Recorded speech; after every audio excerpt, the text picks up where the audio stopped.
নমস্কার, আপনারা দেখছেন সংকেত মিডিয়া, সোজা কথা সহজভাবে। কাকদ্বীপ বিধানসভা কেন্দ্রের বিধায়ক তথা রাজ্যের মন্ত্রী দীপঙ্কর জানা Jagannath Gupta institute of medical science and hospital পরিদর্শনে এলেন। বজবজের এই হসপিটালটি পরিদর্শন করে তার স্বাস্থ্য ব্যবস্থা কেমন চলছে, সেখানে রোগীদের প্রয়োজনীয়ই বা কী, ম্যানেজমেন্টেরই বা কী প্রয়োজন, এই সব কিছু নিয়ে বিশদে আলোচনা করেন তিনি জগন্নাথ গুপ্তা এবং তার কমিটির সাথে।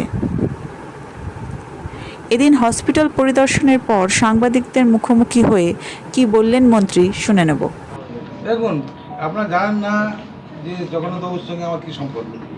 আপনার একটা ব্যবসায়িক সম্পর্ক ছিল দীর্ঘদিন। উনিও ব্যবসায়ী ছিলেন, আমিও ব্যবসায়ী ছিলাম। সেই জন্য একটা সৌজন্য সাক্ষাতের জন্য এসেছি। আমি এবার নেক্সট দিন ওনাকে বললাম যে এসে আমরা পুরো ভিজিট করবো, স্বাস্থ্য দপ্তর ভিজিট করবো, বিবিআইটি যে ইনস্টিটিউটটা আছে, টেকনোলজি কলেজটা আছে, ওখানে যাবো।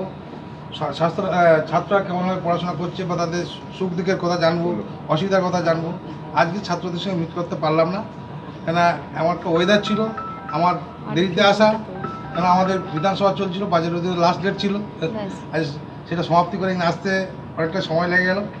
সমস্ত স্টুডেন্টের উদ্দেশ্যে এবং এখানে যে আদার স্টাফরা আছে স্টুডেন্ট ছাড়া, ডক্টর, নার্স, তারপর যারা অন্যান্য কর্মচারীরা, সমস্ত যারা এই ডিপার্টমেন্টের সঙ্গে যুক্ত, তাদের সঙ্গেও মিট করব এবং প্রত্যেকটা পেশেন্ট যারা আছে তাদের সঙ্গে মিট করবো আগামী দিন এসে।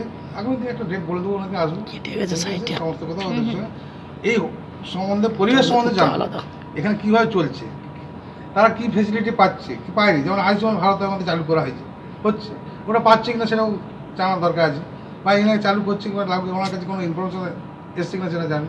আগামী দিন যা যা ডেভেলপমেন্টের জন্য আমরা যে সহযোগিতা লাগে আমাদের সরকার তরফ থেকে যতটা পারা যায় সেটা করবো, এইটুকু আশ্বস্ত। দীপকদা, আপনি সুন্দরবন উন্নয়ন মন্ত্রী এই মুহূর্তে পশ্চিমবঙ্গ সরকারের। প্রথম প্রশ্ন যে এশিয়ার বৃহত্তম ম্যানগ্রোভ সুন্দরবনকে দীর্ঘ 5 দশক ধরে বিভিন্নভাবে নষ্ট করা হয়েছে এবং অত্যাচার চলছে, লুট হয়েছে রীতিমতো। তার মধ্যে একটা আয়লা গেছে এবং আমফান গেছে। ম্যানগ্রোভ প্রচুর নষ্ট হয়েছে। বন্যপ্রাণী কতটা ক্ষতিগ্রস্ত, তার মানোন্নয়ন কীভাবে করবেন এবং ম্যানগ্রোভকে কীভাবে নতুন করে তৈরি করবে, সেইটা প্রশ্ন একটা। আর দ্বিতীয় কথা, সুন্দরবন থেকে উত্তর 24 পরগনা এবং দক্ষিণ 24 পরগনা বাংলাদেশের খুব কাছে নদীপথেও। বাংলাদেশিরা প্রচুর অনুপ্রবেশ করেছে এবং প্রচুর ঝামেলা হয়েছে। বহুদিন আগে 1977 সালে মরিচঝাপির পর্যন্ত ঘটনা ঘটেছে। তারপরে এখনও পর্যন্ত বিভিন্ন ধরনের গণ্ডগোল হয়ে যাচ্ছে। সুন্দরবনকে রীতিমতো কুড়ে কুড়ে খাওয়া হচ্ছে, কিছু লজ, হোটেল, হ্যান ত্যান করে। এবং বাংলাদেশিদেরকে যারা এসছিল তাদেরকে আপনারা কি কি ব্যবস্থা নিয়ে কিভাবে চিহ্নিত করছেন, সেই বিষয়ে পশ্চিমবঙ্গ সরকার থেকে আপনি কি ব্যবস্থা নিচ্ছেন আপনারা? বড় লঙ্কা ঠিক আছে, তো শর্ট করে আমি বলে দিচ্ছি। দেখুন, সুন্দরবন পর্ষদের আমি মন্ত্রী আছি। ঘটনা হচ্ছে, সুন্দরবনকে ডেভেলপমেন্ট করার জন্য বিগত দিন সরকার কী করছে বলে যান।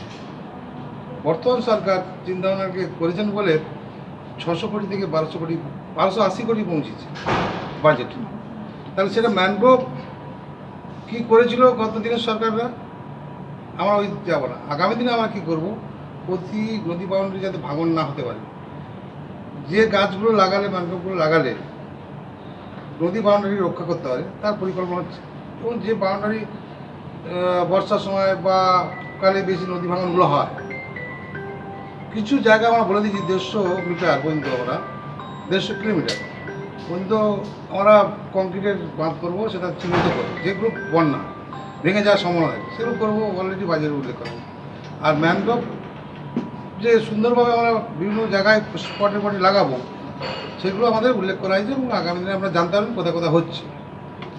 আর যেটার জন্য বলছেন, কথাটা বললেন, ফিশারি থাকার জন্য ম্যানগ্রোভগুলো নষ্ট করে দিয়েছে।